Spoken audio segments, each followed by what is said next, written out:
સ્વાગત છે તમારું આજના નવા બ્લોગમાં ને બધાને જય શ્રી કૃષ્ણ અને કેમ છે બધા મજામાં. તો આજે છે રામનવમી, તો બધાને રામનવમીની ખૂબ ખૂબ શુભકામના. અને એક ધજા અમે લઈ આવ્યા છે, તો એમાં તેજલ દીદી મસ્ત રીતે જય શ્રી રામ લખેલું છે. તો ચાલો બતાવી દઉં. અત્યારે પપ્પાગડી ગામમાંથી આવ્યા તો હવે લગાડી દઈએ ધજા અહીંયા આપણે અહીંયા ડેલાની પાસે જે પિલો છે ત્યાં. તો જો જય શ્રી કૃષ્ણ પપ્પા. જય શ્રી કૃષ્ણ બેટા. તો આ તેજલ દીદી એને હાથે લખ્યું છે આ જય શ્રી રામ, અને એમાં નાના નાના અક્ષરે પણ લખેલું છે.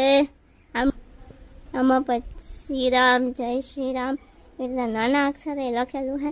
અને આવી રીતના મસ્ત ધજા બનાવી એને તો હવે લગાડી દઈ. લગાવી દો.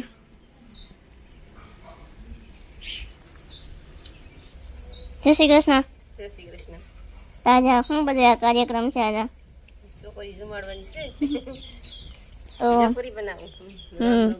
નવરાત્રી છે તો છોકરી ચૈત્ર નવરાત્રી છે તો ભાઈ છોકરીઓને શું કહેવાય જમાડવાની છે.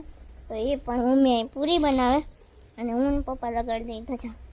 અહીં લગાડશું ક્યાં? ચલો નક્કી કરીએ ક્યાં લગાડવી.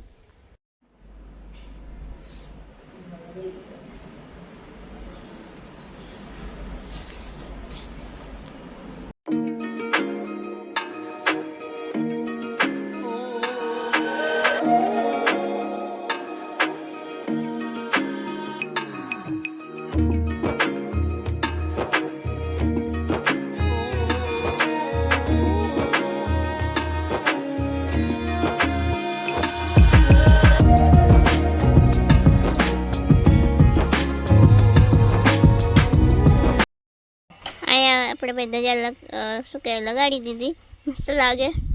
ને ક્યાં જવાનું છે? ભોળાનાથના મંદિરે અને રામ મંદિરે જવાનું છે. ચાલો.